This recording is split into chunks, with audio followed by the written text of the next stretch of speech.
Hello, and welcome back to the Holistic Witch's Cottage. My name is Melissa, and I am the Holistic Witch.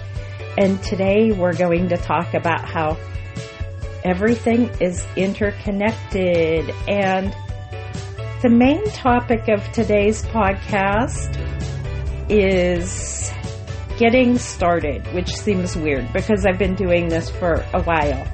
But I noticed that this happens on social media, and it happened again today.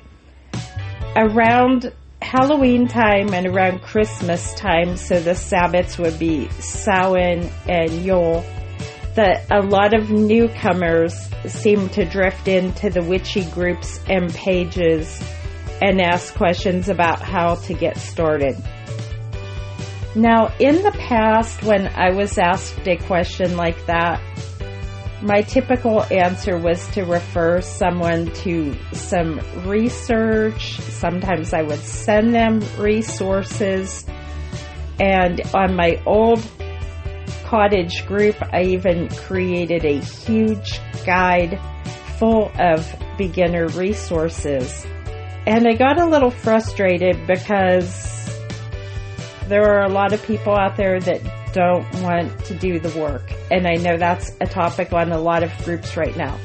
So I don't want to sound negative about it. I want to put this on a positive spin. I'm spinning this, and I started last night.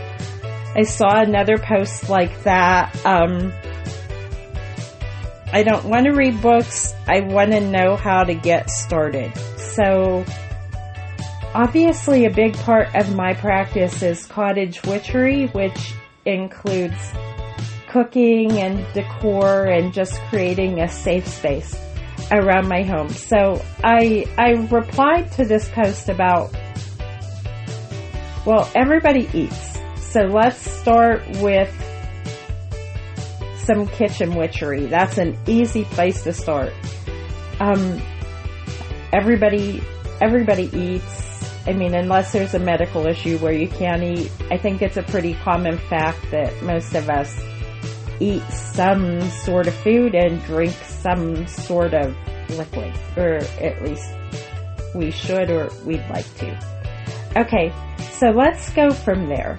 Kitchen witchery is simply using the correspondences of foods to create a certain mood, or a certain correspondence, or to bring about a certain intention. So I posted a simple food correspondence list. Well, I think it was first I posted the herbal correspondence list. It's one that I've seen on Pinterest for like the last 10 or more years. So I shared that, and then I talked a little bit about pepper and salt. Probably most people own pepper and salt and some kitchen tools like a bowl or a pan or a knife or a spoon. So everyone's got that. You don't need a lot of research to get started in the basics. So if you're a beginner and you want to start and you don't want to do any research on any topics and you don't care about anything, let's start in the kitchen. So that's where we're going to start today. So Kitchen Witchery 101 involves the correspondences of foods or herbs, and we mix those with the use of the elements. So the elements in most forms of witchcraft include fire, water, air, earth, and spirit, or your thoughts or intentions or words. Okay? So if you're cooking in the kitchen, most of us probably have a water source or have accessibility to water or liquid. If you're cooking, you have some kind of access to heat, stove, or a little electric burner or something. You probably have access to something. We breathe the air around us, and plants that grow in the ground are grounded and connected to the earth. and then your own thoughts or words or intentions bring in the spirit. So cooking, creating with food is very elemental, and by working off of a readily available correspondence list, like I said, there are many on Pinterest for free. There are books that you can buy. Maybe someday I'll even write one. I keep saying that. I just have too many things going on to jump into that project right now. Or you can just, Google it. AI now will give, I do that all the time actually. I'll Google Gemini is like the AI on my Pixel phone, and Gemini, what is the magical correspondence for whatever? I looked up something weird for Thanksgiving, and it gives me a whole list in history. If I'm feeling unsure or not trusting that reference, I will usually fact check it. But for the most part, I found them to be very reliable. So this morning I put like a basic, 3 lessons for the kitchen witch. Lesson number 1, put some salt in some water, stir it clockwise. The witchy word is docile for positivity. Salt water brings protection. There's also a lot of stuff about how everything's connected. The correspondence I shared on my page in various places has healing correspondences and magical correspondences because everything's connected. So if you wish, there are a lot of those diets right now that say start your morning with a half cup of water mixed with Himalayan pink salt to hydrate your body and promote weight loss.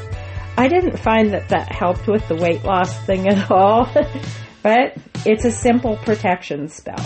So one of the easiest protection spells I know is to put a pinch of salt in water, stir it clockwise or docile, and drink it. And now you just drank a protection potion. Just that simple. Okay? Another way to use salt water is to put a pinch of salt in that glass or bowl or whatever you're using.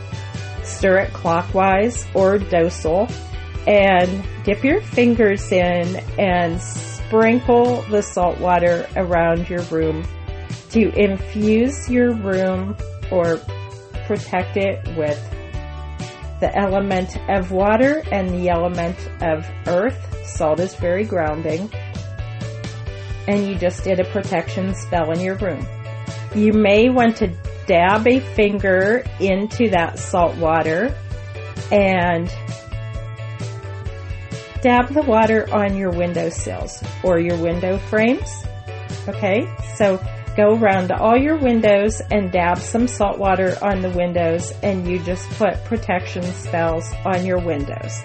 You can do the same with your door frames, your thresholds, your mirrors, and now it's sort of becoming popular to do it on devices with screens like TVs, laptops, Chromebooks, and some people are even doing the phone. I'm going to do a cautionary statement about putting salt water on electronics. I don't know if mixing water with electronics is a good idea, but you could put the water in your hand, rub your hands together. Maybe you can hear me doing it because I'm a very hands-on, energetic cottage witch. Okay, and then you have that saltwater protection infused in your hands, but you're not getting your screens wet, and then you can just trace the perimeter of the screen with your fingers, and you're still infusing that protection from the salt water into your devices. I've read a lot lately. I'm jumping past the beginner stage, but if you're on the same groups and pages I'm on, you're seeing them as well. About everything is a portal that darkness can come through. I'm not so worried about it, but if it's something that worries you, salt water or the salt water rubbed in your palms until it dries, and tracing the windows, the doorways, the gateways, the mirrors, the screens in your home. If it makes you feel protected to do so, salt water is an easy way to do that. I have a different method that I use, but it's not necessarily a beginner kitchen witchy one, and I've probably talked about it before, and I'll probably talk about it again in the future. Okay, as far as cooking with food, again, go to Pinterest or use your search and ask for magical correspondences of the foods that you are planning to use. Or if you want to work with a certain topic like love, you want to prepare a food that corresponds with love, you could just type in foods, fruits, vegetables, herbs that correspond with love, and then you'll get a huge list, and then you can choose from there where you want to go. So you can use this form of kitchen witchery to actually make food that you're going to eat or gift, or you can do the simmer pot aromatherapy method. So that would usually be food that you're not going to eat, but it's for aromatherapy only. I do a lot of simmer pots here for health reasons. Simmer pots raise the humidity in the room, in the space, and that can be very healing. And also, I learned many years ago, whether or not it's true, it could be folklore, that viruses cannot thrive in a humid environment. So I like to run a simmer pot. Some people buy a humidifier and do the same thing. I like to run a simmer pot. That's what I like to do. So if you're cooking in the kitchen, let's talk a little bit about fire safety. Fire safety is real in the witchy world. I am a very much witch as you wish type of person. If you're studying a specific path, Wicca, or a very traditional path with very strict rules, that is your right, and I wish you well with that. I'm more folksy. I just combine a lot of things. I'm eclectic folksy.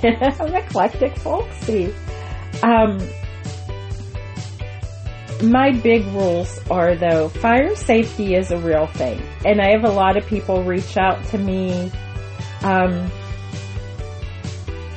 regarding fire safety or knife safety or broken glass safety.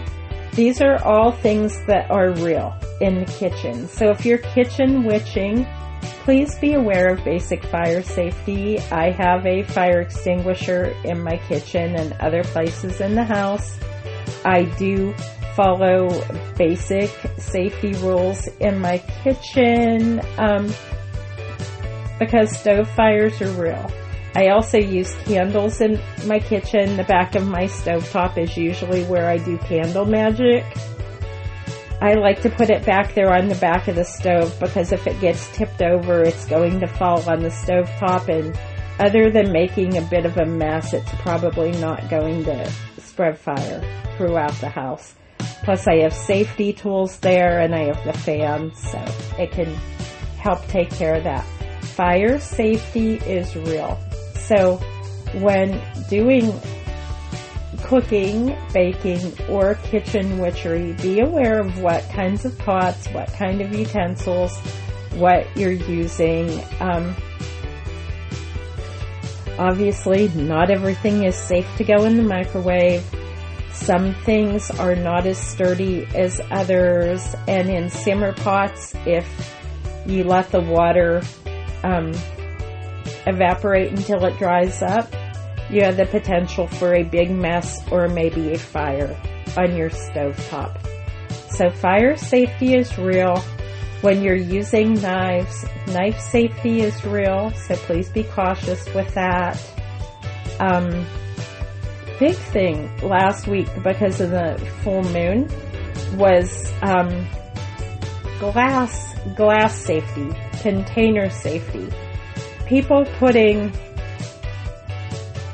freezer spells, which is when you take a piece of paper, write something on it, put it in water, and then put the container in your freezer or deep freeze. And they're using jars that aren't freezer safe, and they're busting and making a mess, and people are getting cut. The other thing was with moon water last week, because in some areas of the world it's very cold at the cottage this morning. People left water out in their jars all night. Some of them weren't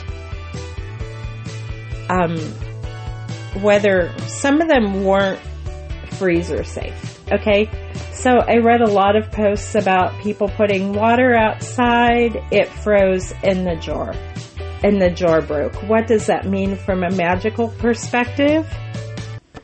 I'm not exactly sure, but what I do know is that person chose a container that was not safe. My music's sounding weird in the background. I don't know if anyone else is noticing that. My music sounds weird. That's odd. Okay. So, fire safety, using containers that are safe for where you're using them. There is a little bit of basic kitchen knowledge that will help you to kitchen witch safely. So now that I've rambled on about that, let's say you actually want to do a kitchen witch spell. I started with lesson 1, the salt water in the cup, for self-protection, for home protection, and if you have leftovers, feel free to add it to your bath or shower for an energetic protection cleansing. Okay, lesson 2 I think I posted was about pepper. If you have the little paper packets from fast food restaurants, that's the easiest way I know to carry a protection or banishing from evil spell around with you. You can slip a pepper packet into your purse, your bag, your pocket, maybe your shoe, whatever you prefer. If you don't have those little convenience packets, you can put some in a Ziploc baggie. The other thing that's easy to use, and even like Dollar Tree, the dollar stores have them, are those little plastic, they call them spell jars or wish jars. You can get them in various sizes, and some are very tiny. Put a little pepper and salt in one, and I make them as keychains. So you can use it as a keychain, or you can use it to decorate your bag, or you can keep it in your purse or bag. That's an easy kitchen witch spell. The third lesson number 3 I posted, was use the correspondence list that I shared, or look up one of your own. Choose 3 herbs from it and read what they correspond with. Make sure that that's what you want to work with. So maybe if you want to work with protection, maybe you're tossing in some basil, maybe some dill, and maybe some pepper. They can all be used for protection, and we're going to make a simmer pot. So take a saucepan or a pot. It does not have to be a witchy cauldron from a high-end store. It can be any kind of kitchen pot or pan. Start with 2 to 3 cups of water. If you use something much smaller than that, it will dry up quickly. Okay? And then we get into concerns of potential fire safety or ruining your pots and pans. So I would start with 2 to 3 cups of water. If I'm using a very large pan like my big soup kettle, I might even start with 6 to 8 cups of water. Add my herbs. In this case, my example, I think I said basil, I said dill, and I said pepper. Now you can use the ground herbs. You can use the ones that you buy from grocery stores. Those are fine. You can use dried ones. They're fine. You can buy fresh from a grocery store or a specialty shop if you prefer. You can order them online if you prefer. Or if you're like Miss Melissa, you grow many of your own and may have them fresh, may pick one off of a pot, off of your windowsill, or maybe have some dried from the summer. And I actually have all of those here. I have store-bought ones too. Choose your 3 herbs, put them in your pot of water, turn on the heat, and let the steam rise. And you're infusing your space with whatever the intentions were from the herbal correspondence. You can also speak your intention over the pot. Your words carry power. Speak whatever you want to bring into your reality. Whatever you want to manifest, you can speak as you turn the heat on the pot. Okay? Sometimes when I do mini simmer pots, I like those little candle warmers. You can buy them almost anywhere. I have some from the dollar store. You put a tea light candle in the bottom. It's got like a little divot at the top. You put in a few tablespoons of water and just a tiny pinch of herbs. I just like how it looks, so I usually have one running on the back of my stove. If I'm working for healing, though, I'm probably using a big pot full of water. I often add salt to my simmer pots, too, for protection, but also just because it promotes rapid boiling and more steam. And guess who's awake? Jingle, jangle, jingle, jangle. It's Momo the Wonder Dog. Hi, did you come to say hello to the podcast people? Momo says hello. Momo says hello, everybody. Hi, Momo. I'm talking about simmer pots, Momo. What's your favorite thing in the simmer pot? Oh, usually anything that involves food that I can eat, because Momo likes yummies. So for Kitchen Witching 101, I've mostly been talking about stuff that can work on the stovetop, like a simmer pot, maybe a basic soup. Applesauce is an easy one. You can pour the ready-made stuff from a jar, add some cinnamon, and it's a love spell. Yeah. What do you think about that? Do you like applesauce? Not so much, Mom. Not so much. One of the first things I learned when I was a small child, kitchen witching in my great auntie's kitchen, was she gave us all apples. I was really too young to have a paring knife. I think my mom probably turned 3 colors when this happened. Old auntie handed me and my female cousins all paring knives and apples, and told us to peel the apples so the peel wasn't in one long continuous section. I probably had never handled a knife before in my life. I was pretty young. I'm going to say I was like 5, maybe 6. 5 is probably more accurate. And then if you got a long peel, which I'm sure I didn't, but I'm sure an adult helped me with that, and then let the peel fall to the floor or fall on a plate. Whatever letter it forms will be the first initial of your future soulmate or your future spouse or something. So there's a little fun divination perk from the kitchen. Stuff like that is fun. I like that kind of folklore. So rambling as I often do, you can kitchen witch with any recipe, and if you're not sure of the correspondence of the ingredients, just Google them or look them up on whatever search engine you use. It's the easiest way to find out. Or pull a list from Pinterest or one of the ones I've been sharing and maybe print it and keep it on your fridge. Come here, Momo dog. I don't have any biscuits yet. I guess Momo's telling me today Mommy has to kitchen witch and make a new batch of sourdough biscuits. There's no biscuits up there. I'm out of biscuits. You ate them all. Are we going to make biscuits today? Yes? I guess we'll be making biscuits today. So, let's talk about that. Let's talk about if you're ready to go past lesson 1, 2, and 3 and actually do some baking. Flour corresponds with abundance and wealth. All grains do actually, but flour does especially. I do not have a biscuit. Come back. And you can buy store-bought bread and you can use that as an abundance correspondence, or you can be crazy like me and make your own. Or maybe if you have spoiled fur babies in your home like I do, they get homemade kitchen witch doggy biscuits. We'll make some later. I promise. I promise. It's baking day. It's cold. It's a nice day to turn on the oven and do some kitchen witch baking. Come back. I don't have any. You'll have to wait. You'll have to wait.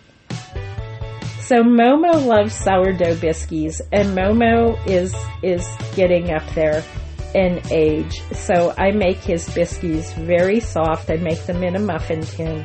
I make his biscuits very soft, and I infuse some things in that to help with some health problems he has, like joint pain.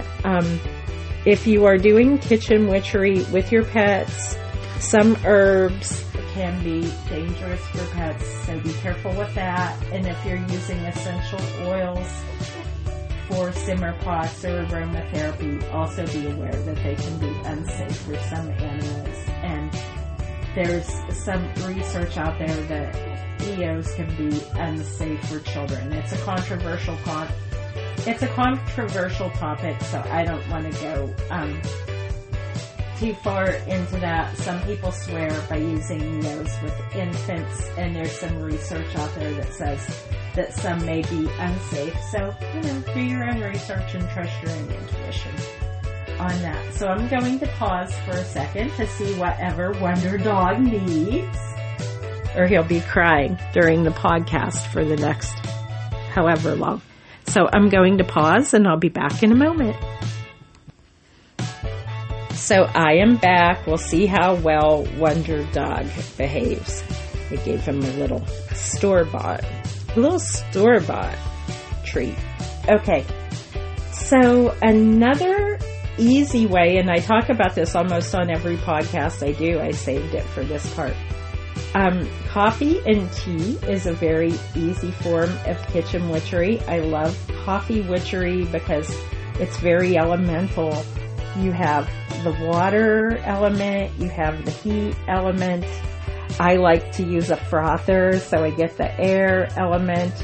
The coffee itself is earthy, it's grounding, and if you add other things that are earthy, then that adds to the earth element, and then your own intention for spirit. So I had to take another little pause for the Wonder Dog. So I don't want to lose track. I was talking about coffee. Another way to infuse magic into your coffee is to carefully choose the color of your cup. So today I'm actually using a bright red coffee mug. I have dark roast in the cup with a little bit of sweetener. So I've got my stability and grounding, my sweetener for my sweetening spell, a little bit of milk for abundance, and I didn't add anything else to this one. But it's in a red cup for passion and energy, and I felt like I needed a little energy boost today. So using the red cup, a little kitchen witch color magic with the coffee. Now, obviously, herbal teas are popular in the witchy world. Momo's bringing a toy. You can make your own. You can buy them pre-made, pre-mixed. I could do an entire podcast just on herbal teas. But, again, if you want positivity, stir clockwise or docile. if you're gifting someone with a beverage and maybe this person means you harm, so you want to take a little bit of their negativity away, you could stir counterclockwise or widdershins. I don't generally use widdershins in my kitchen, but if there was a call to do so, I know how to do so. So that's why I'm sharing that information. The direction that you stir matters. Clockwise for positivity, counterclockwise for negativity. Do you want me to throw your bunny? Somebody brought a toy. My kitchen is messy because I'm always using it. I don't have like one of these beautiful Pinterest kitchens that, is spotless because I'm perpetually making something in my kitchen. There's always something going on. I mean, there's Chucky the sourdough starter. He's always going. That's my number one advanced kitchen witchery mainstay is a sourdough starter in my kitchen. I have herbs hanging from racks in my kitchen. I choose plates and cups based on color, and I usually have candles on the stovetop. So this is leading me to a little bit of color magic. I shared an old color magic correspondence today from the Sage Goddess. It's traveled around Facebook and probably a million or more times. I shared that today. It's still one that I use, and I shared that reference today about the power of color. Red for love, blue for healing, green for healing or money or abundance, orange for energy, joy or passion. There's different correspondences. I shared one. You may find many others on Pinterest or other sources. They may vary a little bit, and that's okay. That's okay. So I'm going to start to wind down on this one because I've gone longer than I usually do because of the Momo breaks. I did have somebody say, well, none of that's real. If you follow a specific path with like British traditional or something, anything, but that's just an example, with specific rules, then follow the specific rules of your practice. I live in the Appalachian Mountains, okay. Folk magic is still pretty common here, but that can vary from place to place. Some places have very strict rules. I do not have very strict rules. My strict rules are about safety, fire safety, glass safety, knife safety, appliance safety. These are my strict rules, because these dangers are real. It's okay to have cultural differences. I want to gently touch on closed practices. Some people will say that kitchen witchery is a closed practice, and maybe for some cultures it is. Let's just use the example of smoke cleansing, smudging with white sage. You're not eating the sage, but that would be an example that some feel is a closed practice, and then others feel it's not a closed practice. It's open to everyone at this point. These are controversial topics in my world. So again, which as you wish. I don't use white sage here because I think this year we had 6 varieties of sage. I grow my own sage. White sage is not native to my area, so I don't grow it here, so I don't use it. So I've no need to worry about that appropriation because I grow my own and it's mine and it's local. Okay? So as far as how you want to address open and closed practices. If you come across that on the internet or social media, use your judgment, and you can research that further if you want. So we talked a little bit about herbal correspondences, food correspondences, fruits and vegetables all have their own correspondence. You can look them up. I've showed them before. Cooking is very elemental. Safety matters. We touched a tiny bit on coffee and tea. Alcohol. Alcohol can be used for shadow work and spirit work. So over 21, and at least in my world, and practice wisely. Color magic matters. You can choose colors for your decor, for your plates, your utensils, your foods. We choose decor based on magical correspondence here. I like wooden spoons made from pine because pine is protective. Other wood, other metals correspond to other types of protection or other correspondences. So if you want to do a deep dive, you could even research the metals and the wood that you are using in your kitchen. Like many things in the witchy world, once you start, you can find a million new rabbit holes to explore, and that's fun, and we do many of those. So I'm just scanning my little brain here to see if there's anything else that's very important. As brand new beginners, I'm assuming I'm putting this out there for someone who's interested in kitchen witchery or somebody who wants a fast start into the world of magic but doesn't want to read all the books and learn all the basics, so wants to zip right in. Kitchen witchery is a nuanced art. Starting with coffee or tea or some simmer pots is a nice way to start. You can add food over time, but the further you go in, like everything else in this world, you're probably going to have to do some research. I really don't think it's possible to go far into the witchy world without researching. I think it's pretty safe to start with some basic kitchen stuff and some basic color stuff without going very far into self-protections and casting and stuff like that.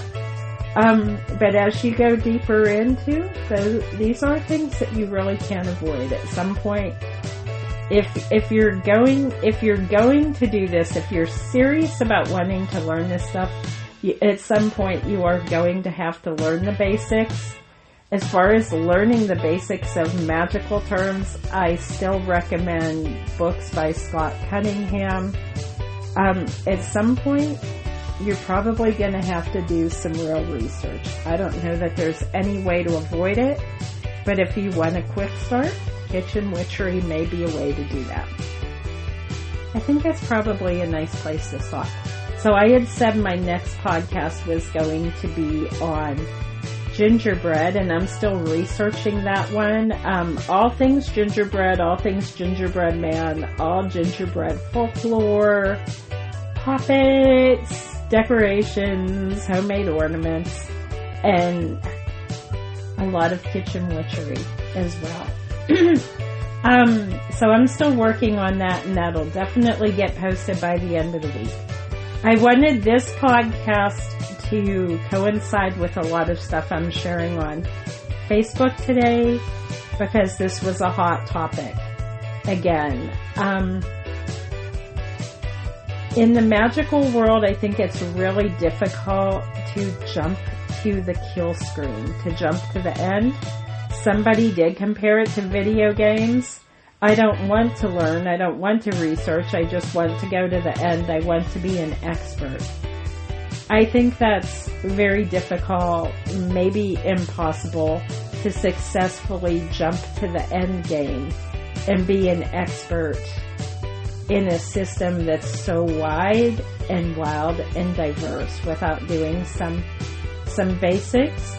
But kitchen witchery might be an easy, quick start. Practice safely out there, please. Again, fire safety is real. I can't repeat it enough. Over the years, I cannot recall how many posts, how many DMs I have received about a kitchen accident because somebody didn't understand what they were using, or decided to use a non-food item and mix it in with a food item because they got bad advice somewhere and something really bad happened. Kitchen accidents can happen. So practice safely. Momo, do we have anything else to talk about to our podcast peeps out there? Momo snuggled up again. So he chased Bunny about 6 times, and now he's going back to Nappy Land. I'm going to cover up Momo, finish my coffee, and start making my sourdough wonders wherever you are. Blessings on your journey. Feel free to reach out to me on social media or on email at the Holistic Witch on Gmail. Okay? I guess that's it, guys. The holidays are coming. Be safe, have fun, and make yummy, yummy treats. Much love and blessings on your journey. Bye-bye.